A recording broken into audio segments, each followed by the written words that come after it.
You brought that with you, or that's the conky one from the back? The mridanga. Yours? Okay. One in the back sounds like an oatmeal box. Quickly.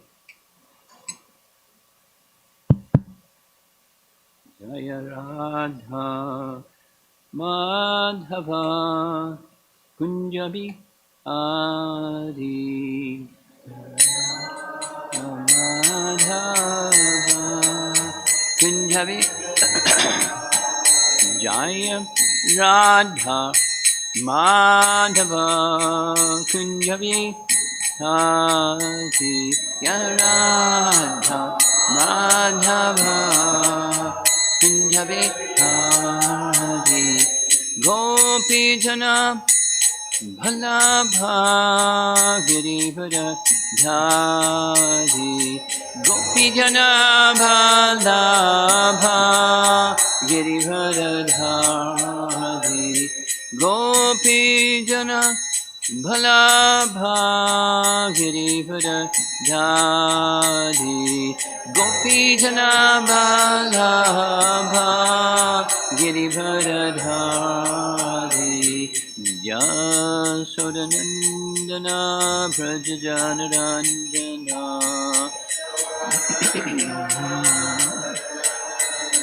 Yasodanandana Prajajanarandana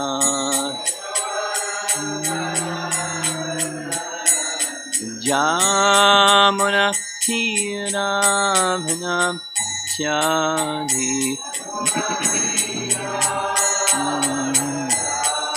Jamuna Tiravana Chadi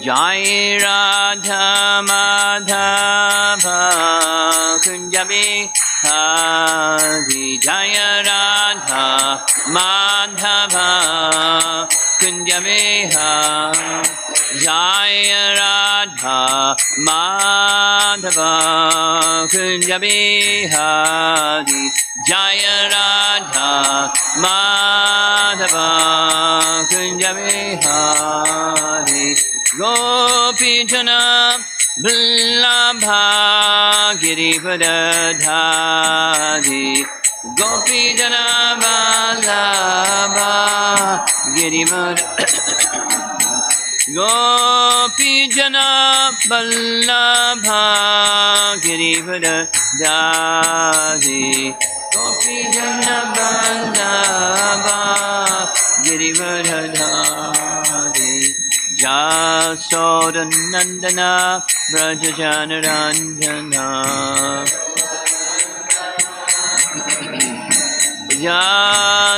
Yasodanandana Brajajanarandana Jamuna Tiravana Chadi Yamuna Tiravana Chadi Jaya Radha Madhava Kunjabi Hadi Jaya Radha Madhava Kunjabi Jaya Radha Madhava Kunjabi Hadi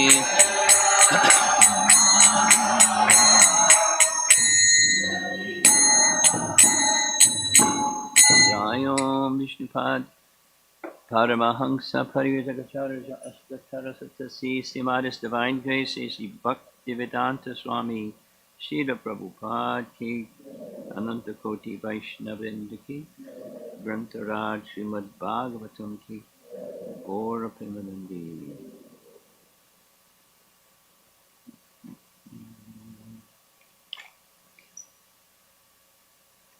Om Namo Bhagavate Vasudevaya Om Namo Bhagavate Vasudevaya Om Namo Bhagavate Vasudevaya. Narayanam Namaskritya Naram Chaiva Narottamam Devim Saraswatim Vyasam Tato Jayamudirayat. We're chanting this morning Canto 3, Chapter 28, text number 1. Shri Bhagavan Vacha Yogasya Lakshanam Vakshe Sabijasya Nrpatmane. But Mano Ye Naiva Vidhinam Prasanam Yati Satpatam. Shri Bhagavan Vacha Yogasya Lakshanam Vakshe Sabijasya Nrpatmaje Mano Ye Naiva Vidhinam Prasanayati Satpatam.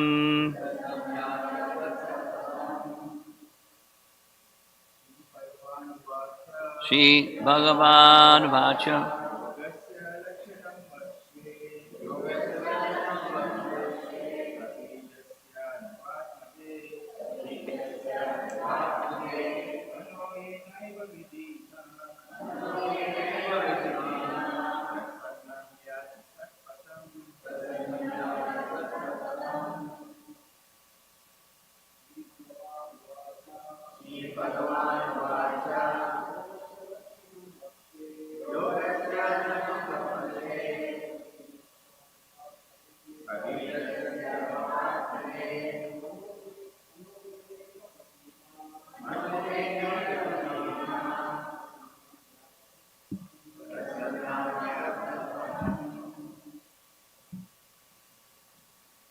Ladies.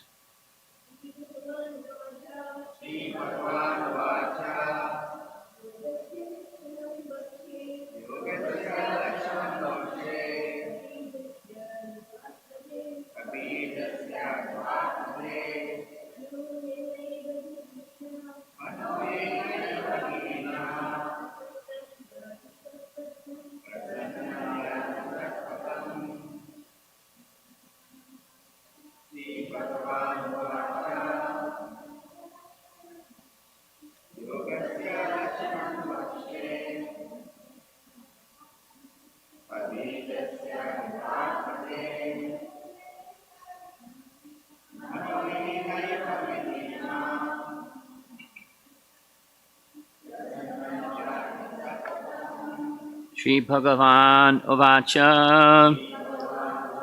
The personality of Godhead said, Yogasya, of the yoga system, Lakshanam, description, Vakshe, I shall explain, Sabijasya, authorized, Nripa Atmaje, O daughter of the king, Manaha, the mind, Yena, by which, Eva, certainly, Vidhina, by practice, Prasanam, joyful, Yati, attains, Sat Patam, the path of the absolute truth. Translation: the personality of Godhead said, My dear mother, O daughter of the king, now I shall explain to you the system of yoga, the object of which is to concentrate the mind. By practicing this system, one can become joyful and progressively advance toward the path of the absolute truth. Purport by Srila Prabhupada. The yoga process explained by Lord Kapila Dev in this chapter is authorized and standard, and therefore these instructions should be followed very carefully. To begin, the Lord says that by the yoga practice, one can make progress towards understanding the absolute truth, the Supreme Personality of Godhead. In the previous chapter, it has been clearly stated that the desired result of yoga is not to achieve some wonderful mystic power. One should not be at all attracted by such mystic power, but should attain progressive realization on the path of understanding the Supreme Personality of Godhead. This is also confirmed in Bhagavad Gita, which states in the last verse of the 6th chapter that the greatest yogi is he who constantly thinks of Krishna within himself, or he who is Krishna conscious. Paragraph. It is stated here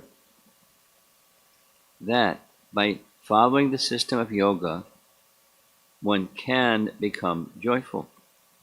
Lord Kapila, the Personality of Godhead, who is the highest authority on yoga, here explains the yoga system, known as Ashtanga Yoga, which comprises 8 different practices, namely Yama Niyama Asana Pranayama, Pratyahara Dharana Dhyana Samadhi. By all these stages of practice, one must realize Lord Vishnu was the target of all yoga. There are so-called yoga practices in which one concentrates the mind on voidness or on the impersonal, but this is not approved by the authorized yoga system explained by Kapila Dev. Even Patanjali explains that the target of all yoga is Vishnu. Ashtanga Yoga is therefore part of Vaishnava practice because its ultimate goal is realization of Vishnu. The achievement of success in yoga is not acquisition of mystic power, which is condemned in the previous chapter, but rather freedom from all material designations and situation in one's constitutional position. That is the ultimate achievement in yoga practice.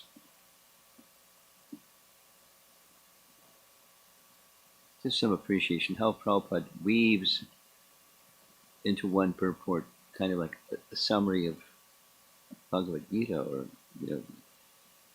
he encapsulates in simple language lessons that so many people don't understand.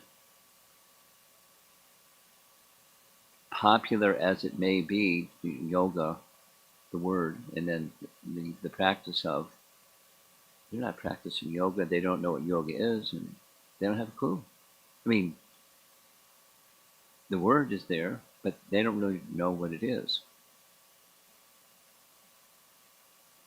And there's lots of people that will teach what it isn't, or their version of what it isn't,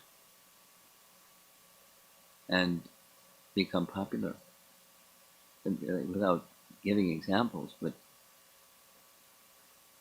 many examples.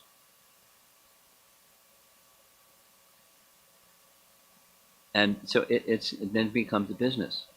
There's a market. In the marketplace, people have an interest in what it isn't. So someone sells this and someone sells that, and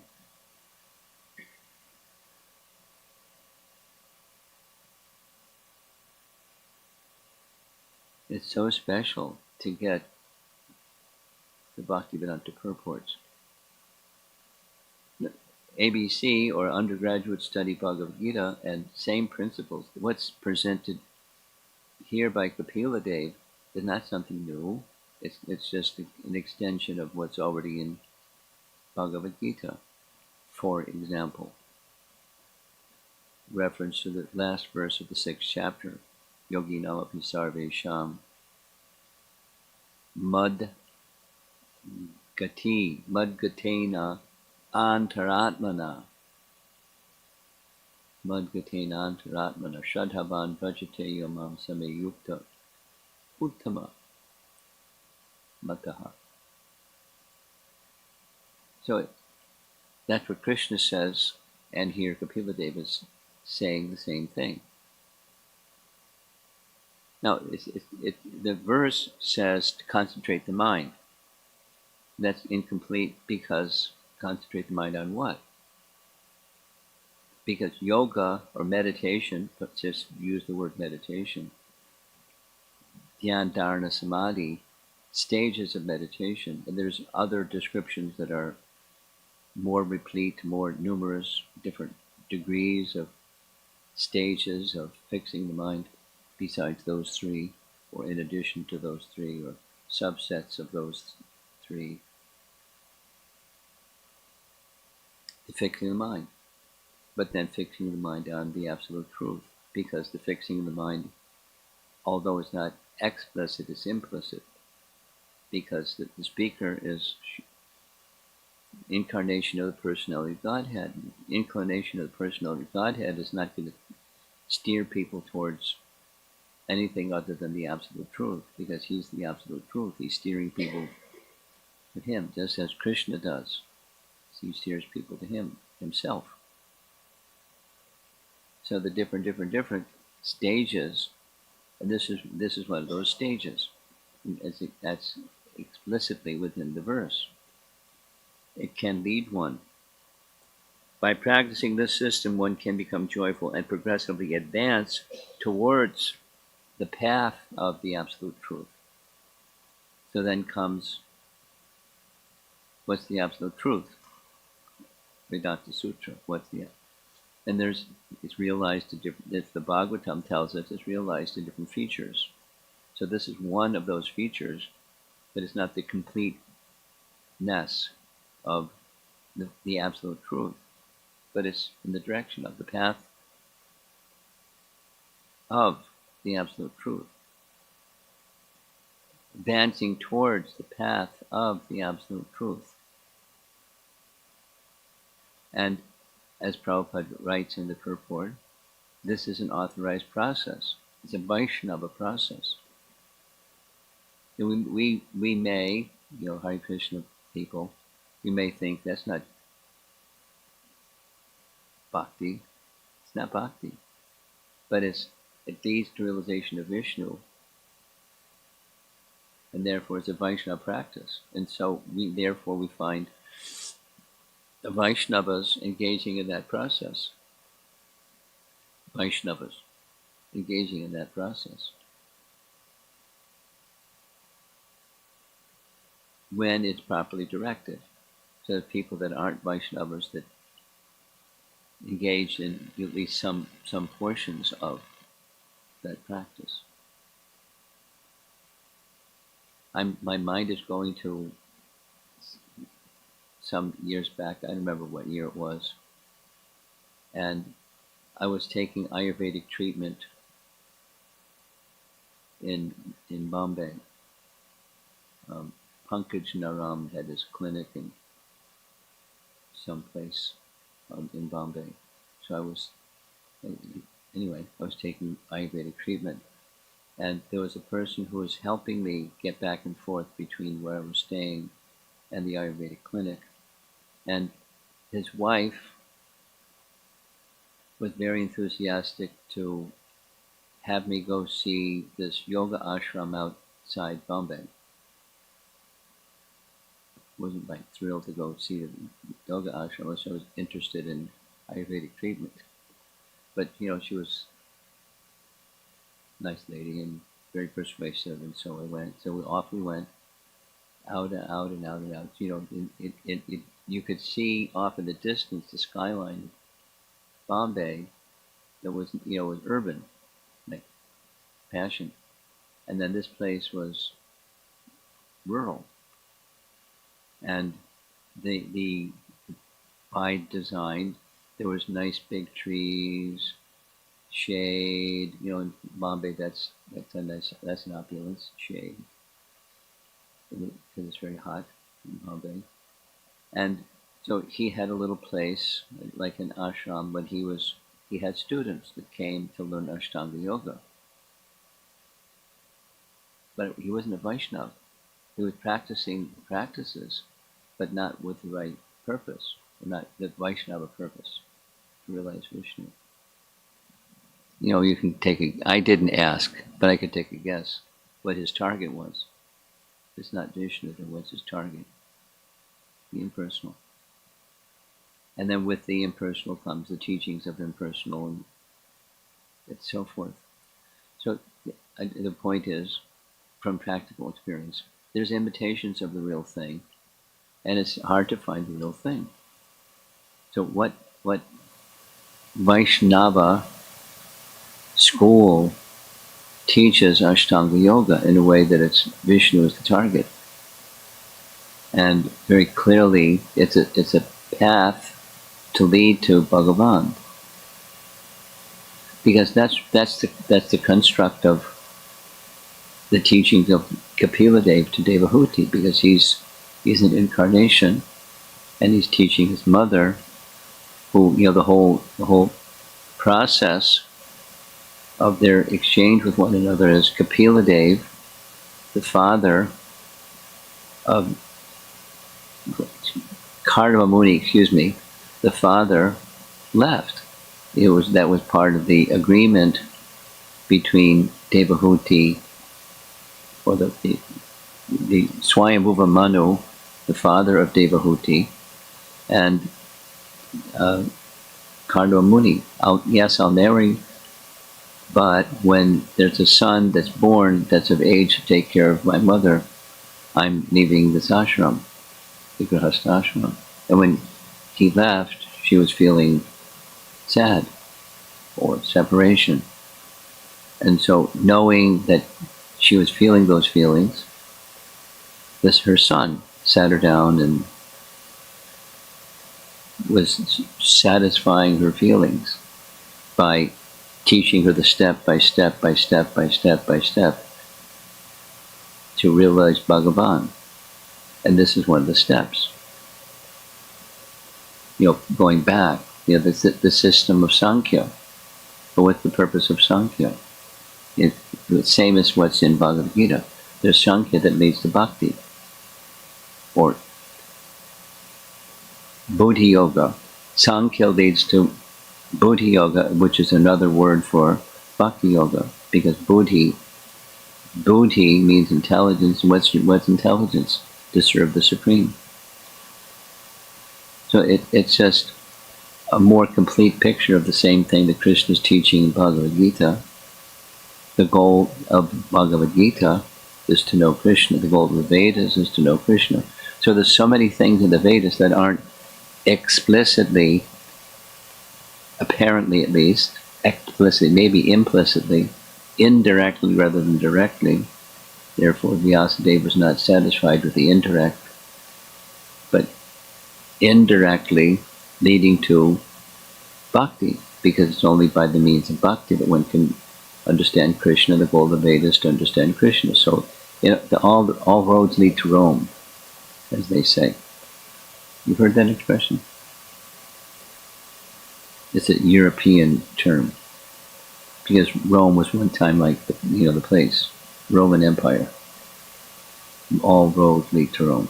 It's like, at least that's a Western phrase. So all parts of the Vedas lead to Krishna, although it may not be apparent, and somebody takes this part, that part, the other part, and they don't have the big picture, like the elephant tail and the trunk and leg and the body and the ears, and there's different parts, but the big picture is an elephant's an elephant. So the big picture is the purpose of the Vedas is to know Krishna.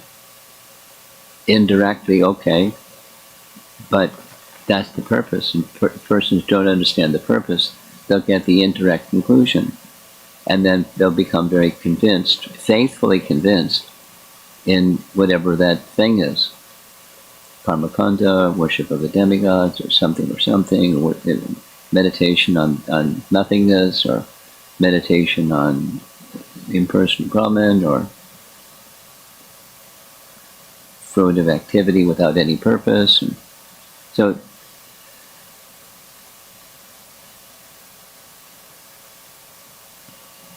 elevation to Krishna consciousness, so that therefore lead to the path. That's the verse.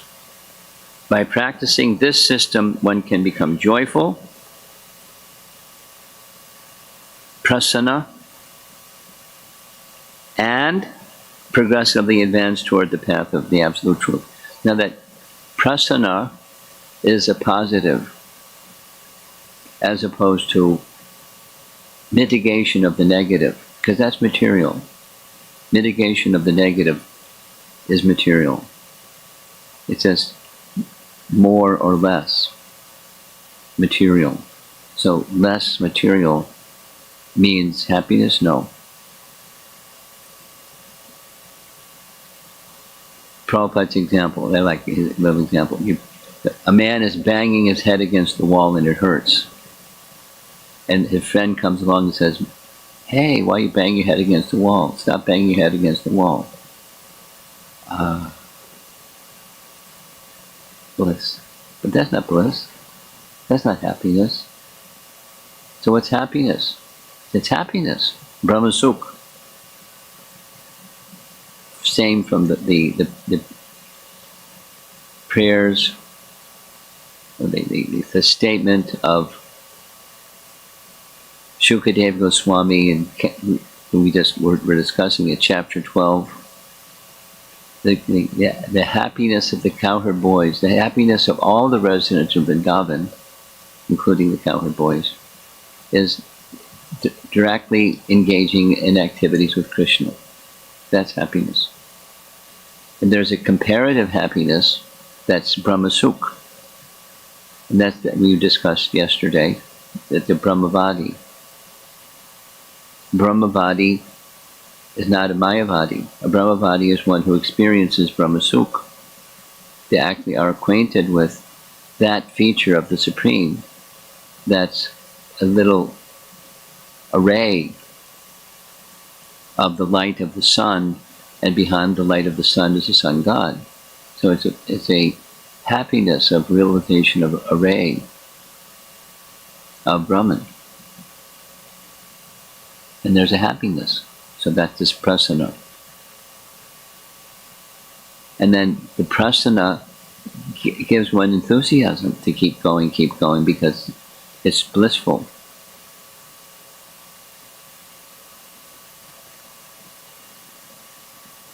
So there's stages of what people think is happiness. Stop banging your head against the wall. The dialing down of the miseries of material existence, and that's happiness. That's not happiness. Not happiness for many reasons. It's ashashvatam. It's temporary. And it's just diminishing of the misery. That's not what happiness is. We discussed this. Negation is not what happiness is. But by this process, one can become joyful, prasanna, and progressively advance towards the path of the absolute truth. Meaning, realization of the absolute truth in the full sense of the absolute truth. And progress towards that is authorized, or it is important, or it's something that a Vaishnava, there are descriptions, many descriptions of Vaishnavas that engage in this process. No, the contemporary application of that principle is hard to find, because people are not qualified in this age of Kali to do like that. But in previous ages, it may have been, it was possible, and people attained the platform of attraction to the Bhagavan feature. And how? From Paramatma feature to the Bhagavan feature, It's very simple. By Shravanam. By hearing sound vibration of Bhagavan. His form, qualities, pastimes, name, etc.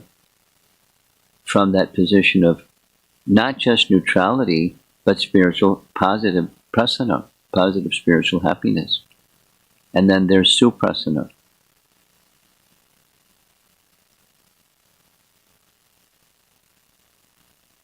And that's what bhakti, that's the Canto 1, Chapter 2, that's what bhakti delivers, or it is suprasana. Or there are other Sanskrit terms, ananda. It's spiritual happiness, spiritual bliss. Anandam buddhi vardhanam in Chaitanya Mahaprabhu's language. It's an ocean. Ambudhi. And vardhanam is expanding ocean of bliss. That's how he characterizes the hearing and chanting of name, form, qualities, pastimes, etc. The emphasis may go to the name, however, implicit in this understanding of the name implies other features of the Absolute Truth in addition to his name, because the name is not alone any more than Krishna is alone as his entourage. And with his entourage, with the king, he has loving dealings. And Krishna has loving dealings with his devotees. It's one of the sections we're going to be hearing from Brahma's prayers. He has this realization of this. Sukadeva Goswami expressed it in chapter 12, and Brahma is going to express it in chapter 14. The very, very, very special, unique glory of these residents of Vrindavan, who Brahma had the opportunity to observe from his vimana up in the sky, along with other devas, but now he's had direct experience of this super great fortune of the residents of Vrindavan. So it's authoritative. And we hear, our Rasika Bhaktas, they describe the special position and the activities of Krishna in Vrindavan and the specialness of Vrindavan in comparison to any other place. And here the Bhagavatam reveals it again and again, especially that section of the Bhagavatam that deals with 10th canto and Krishna's activities in Vrindavan. They're very special and not easy to understand. So, therefore, Kapila Dev is, through sound, through instructions to Devahuti, he's taking her step by step by step, and then coming attractions. He's going to explicitly describe devotional service, because that's the goal. And there's steps to reach the goal. And there's different features of devotional service in addition to dhyan, or the meditation on, just like that reference to the last verse of chapter 6, Bhagavad Gita, where the mind is fixed on the Supreme. The mind is fixed on the Supreme, and the other senses, by the mind being fixed on the Supreme, are then directed in relation to the Supreme. And that's transcendental life. See it a different way. How to keep, because it's a common question that comes in classes, at the end of class is question and answer time. I find, so the question goes something like this. From reading or hearing or engaging in Shravanam, Kirtanam, Vishnu Smaranam, it's so nice. And then when that's over, I start doing my duties. And the duties and to pay attention to my duties, I get so absorbed in my duties, all of that sweetness and absorption, it dissipates. It's gone.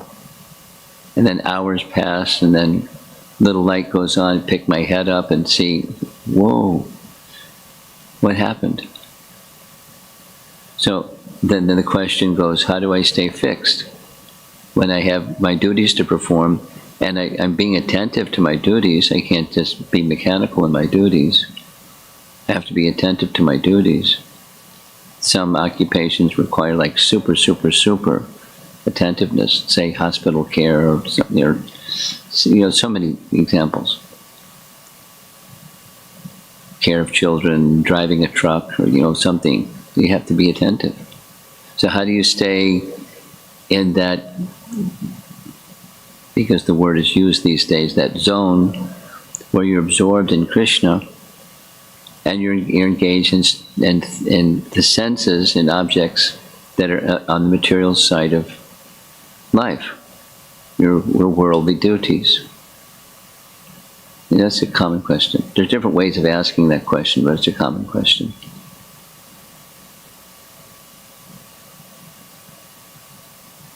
And there are different ways of answering that or responding to that question. They all amount to the same thing. When one becomes truly Krishna conscious, that is fixed in absorption in Krishna, then the activities that you engage in, the energies become the internal energy. And so you're no longer just engaged in worldly, you're engaged in the internal energy. And the internal energy spiritualizes everything. Your senses, your mind, and the object that one contacts.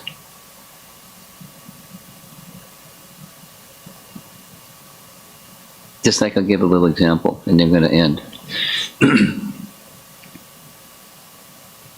Neela Manjari was attending some kind of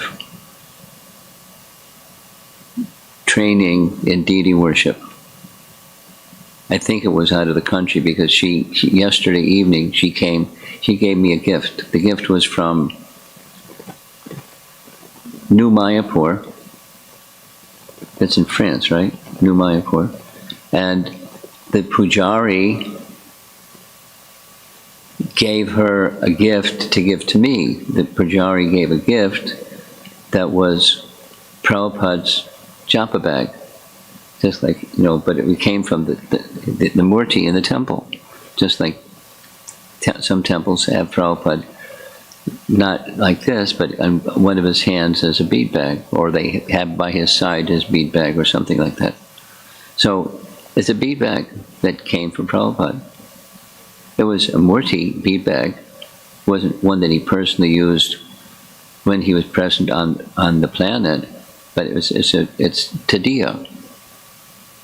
It's spiritual. Like the objects on the altar. Tadiya, it's worshipable as the deity is worshipable, because it's paraphernalia used in the service of the Supreme Lord. So what makes that bead bag or the Achman cup different than some other metal cup with a spoon in it?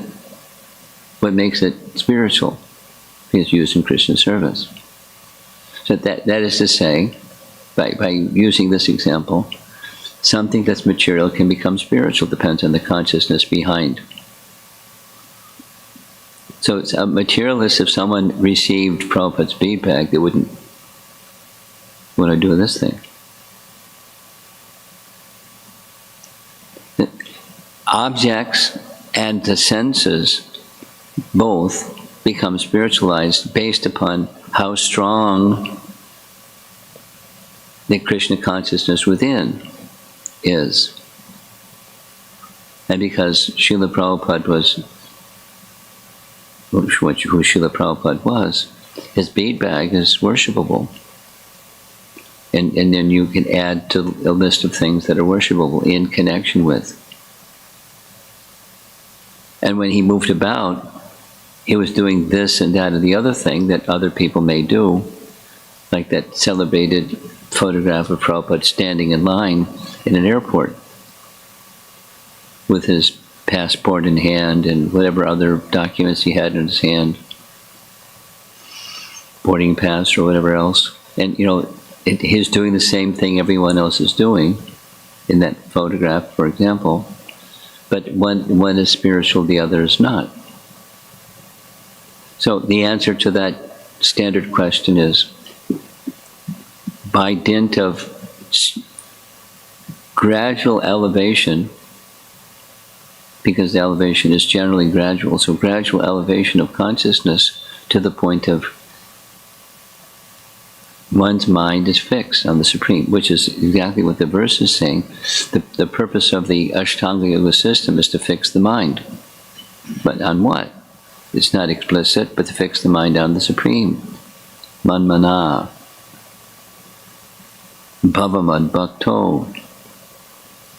Madhyaji Mam Namaskuru. So when the mind is fixed on the Supreme, then radiating outward, in concentric circles outward, things become spiritualized on the strength of Krishna consciousness.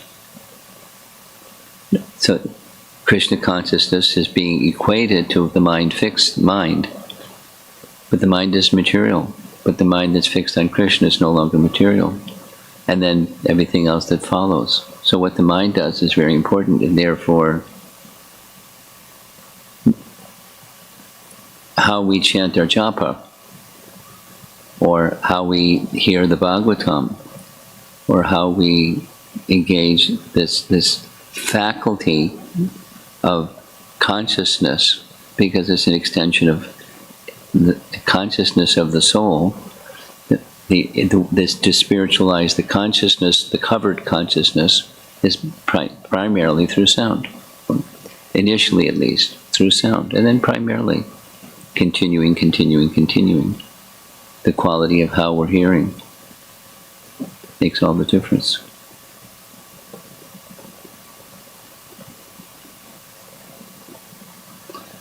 So the whole chapter of how to fix the mind on Super Soul, chapter 27, 28. Any discussion?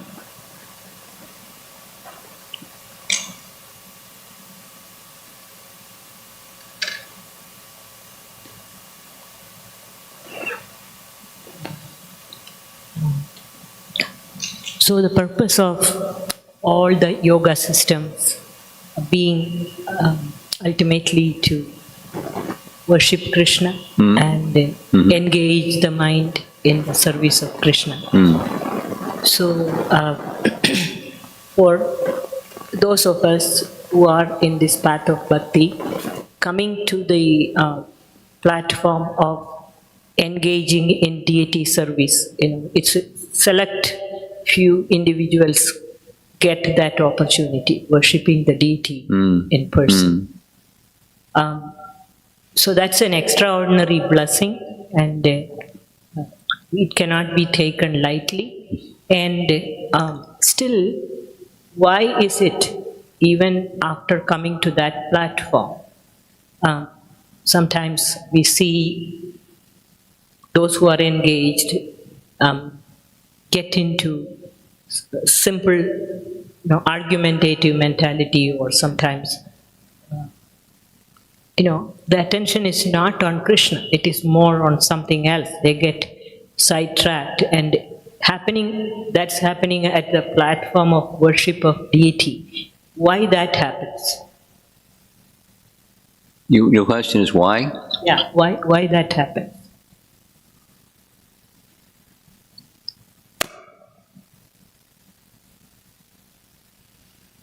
There's many answers.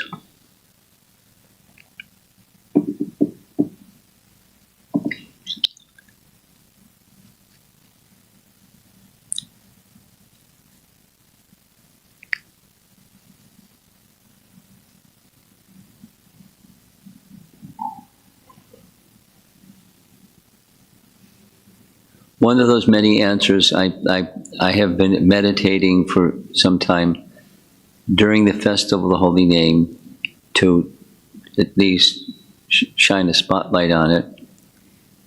And the what and the how are there, but the why isn't there.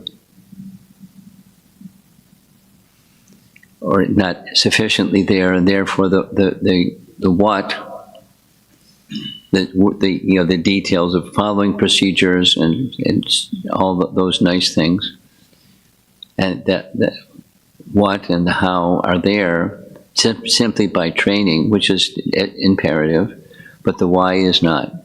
So it's not from the platform of purposeful. It's for some other reason. It's a stage of, there's a stage of sadhana bhakti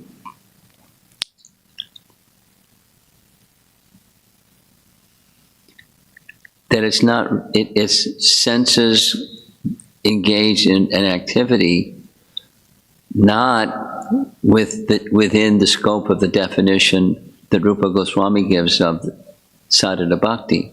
This came up in the discussion yesterday, and I sent this little reference from Bhakti Rasamrita Sindhu was the definition of sadhana bhakti. Definition of sadhana bhakti includes there's an ecstasy, a bhava that is awakened. So that maybe it may not have been awakened. Maybe somebody's like a system that you've been engaging in, and I like it, and that is when somebody wants second initiation to ask them why. Because they can do the what or the how, but without the why. So, what is it? And it's warm up, or it's heading in the direction of, but it's not yet, according to Rupa Goswami, is the definition of sadhana. And without sadhana, you can't get to prema. You can't go further. So it's fundamental. Sadhana bhakti can be defined as the definition of bhakti is defined, neither this nor that, neither gyan nor karma. But then what it is that Krishna should be pleased. And if that's the focus, then there's an ecstasy. Even if it's not mature, it's in this beginning stages of sadhana, or the earlier stages of sadhana, it's not bhava bhakti, it's sadhana bhakti. But when there's some bhava, there's some ecstasy in the meditation that Krishna is to be pleased. So, and one of the answers, it's a long-winded one, one of the answers of why this happens is people they're doing the externals without the internal. And therefore it's a practice that's not even really complete yet. So how to get to the place where it's more complete, or complete enough that it really matches Rupa Goswami's definition of what sadhana bhakti is. And if you didn't get a copy, you ask, he'll send you a copy. Why are we doing devotional service? Etc. Why are we doing anything? Why are we chanting? Why are we thising and thatting? And without the why, then there's practice, there's the what. And so then another answer in response to your question. Slackening. This is Bhaktivinoda Thakur's phrase. Slackening in submission. So once upon a time I submitted. And then I became complacent.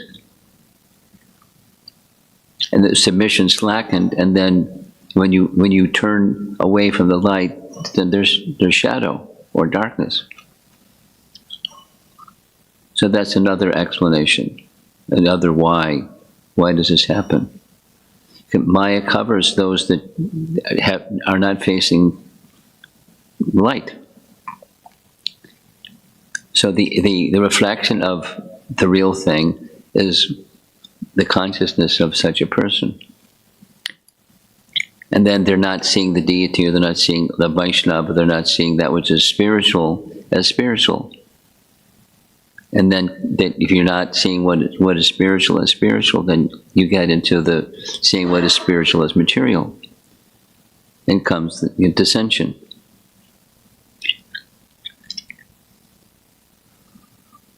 Now, Prabhupada didn't dissect all this. He would say things very simple. This temple is not in Naperville. This temple is in Vaikuntha. And he would say that many times. And then if this temple is in Vaikuntha, then why is what you just described going on? And it's not just that. It's not, people may fall down. Besides, getting in quarrels, dissension between one jiva and another jiva over who knows what. It happens because the center is missing. Then, there's your question is why, and then the next question is what to do. Crime, why and what to do. You know that one. It was a big thing in Time magazine. So then Prabhupada picked it up and started lecturing on crime, why and what to do. The solution is there, but persons, those persons that are in this dissension position, whatever it's not just deity worship, just life, into some dissension. This party thinks they're right, and that party thinks they're not right, I'm right, and there's dissension, because the center isn't reached. So how to the topic, a nice place for those that are trying to look at the solution, what to do, unity in diversity principle. And Prabhupada spoke about that many times. And then there's methods and so forth, but the principle is unity in diversity. And that there's differences is nice. It'd be boring if it wasn't, but it's not boring. There's diversity. It's the nature of the place, nature of the spiritual and material world. There's diversity, and how to honor diversity while. So there's differences, but honor those differences based upon the unity. And the unity is that which is spiritual is spiritual.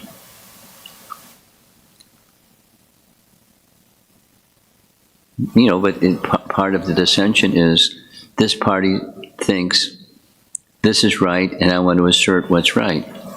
And that party thinks that's not right, this is right, and I want to assert what's right. So there's the dissension, the dispute. And there's so many. There's n number of disputes. Turn around and there's n times n. Opportunities for dispute. So what to do? Unity. So then how do you get unity? Advancement of Krishna consciousness. Without advancement of Krishna consciousness, then the dissension goes on.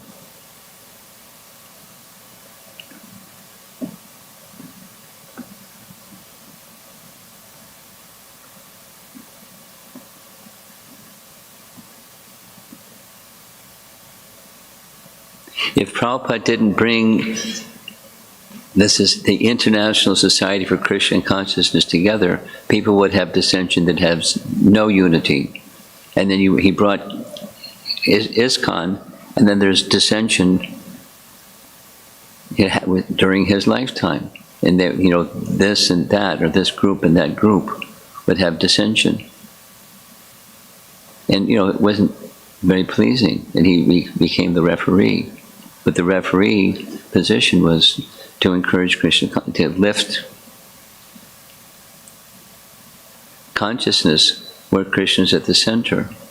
And then my business becomes how to be a servant of the Vaishnava, because that's pleasing to Krishna, and he's at the center. So whether I'm right or they're right or who's right, Krishna should be pleased. It's not my way is the way to please Krishna, as the other person doesn't have a clue about what it means to please. So that's disrespect of differences rather than respecting differences. This particular point was the theme of, I forget what the event was called, but we had this little event, Vaishnava etiquette event, and I chose the topic, which was respect. So when there's not respect, I respect myself, and if someone doesn't agree with me, then I don't respect them, because I respect myself. So I can't respect somebody that doesn't have the same view. If they have another view, that I can't respect them, and then there's dissension. So respect is the basis of interpersonal, and ISKCON, or life, is interpersonal. It's not just, there's personal and there's interpersonal. It's not recommended we just go to the forest or live in a cave or something like that. There's social interaction. And so there's differences where there's social interaction, and how to have the how-to, the solution to the potential of dissension. One of the answers is respect. That's a path towards unity. Krishna is to be pleased. And somebody may get stuck in the dissension dispute and not be able to see that Krishna is to be pleased. It goes on. It's not just on the altar.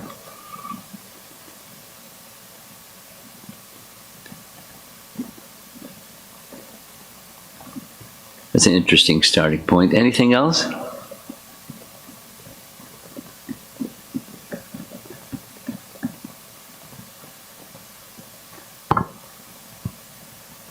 Maharaj, we understand that there's a lot of nuances in the language that is used in our scriptures, or the verbiage that's used. So, for example, the particular name that a personality is referred by is part of that beauty. In the pastimes of Lord Shiva and Sati, sometimes she's referred to as Dakshayani, so the daughter of Dakshayani. There's a particular significance to it. Similarly, in the Bhagavad Gita, Arjuna and Krishna are referred by different names at different times to signify different things. And in this set of verses, Lord Kapila refers to his mother in different ways. In the particular verse that we're reading this morning, he calls her the daughter of the king, which captured my attention, because instead of saying my mother, or even closer than daughter of the king, she's been the wife of Gardamani. So I'm just wondering if there's some significance here.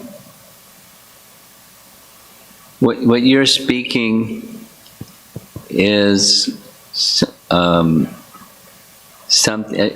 point that I've been listening to a seminar Bhaktivedanta Maharaj gave on the Bhagavatam, and his point is the Bhagavatam is about relationships, and he gave as an example something that he had recently heard from a speaker on Ramayana. The speaker in Ramayana was referring, his whole class was when Sita, Hanuman came before Sita after, in the Shok garden, and he wanted verification. Are you Sita or something like that? He understood, but he wanted verification. So she gave 3 examples of who she was. And she referred to herself as the wife of Ram, the daughter of Janak, and the daughter-in-law of Dasarath. So she was defining herself in terms of her relationships. However, I did a little research, and she specifically refers to herself by her name, Sita. But who is Sita? And she's defined by or understood by her relationships.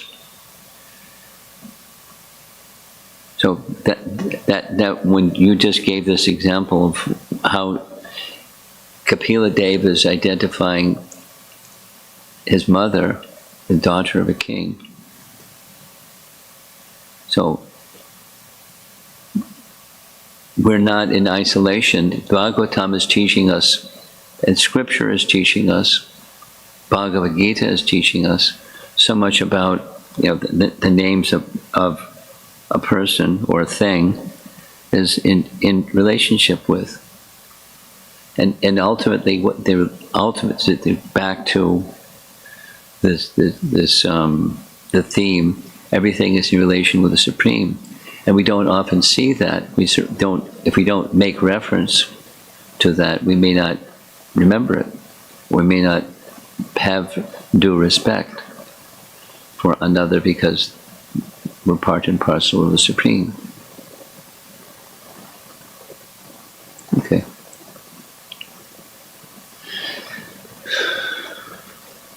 Someone else? Srila Prabhupada ki.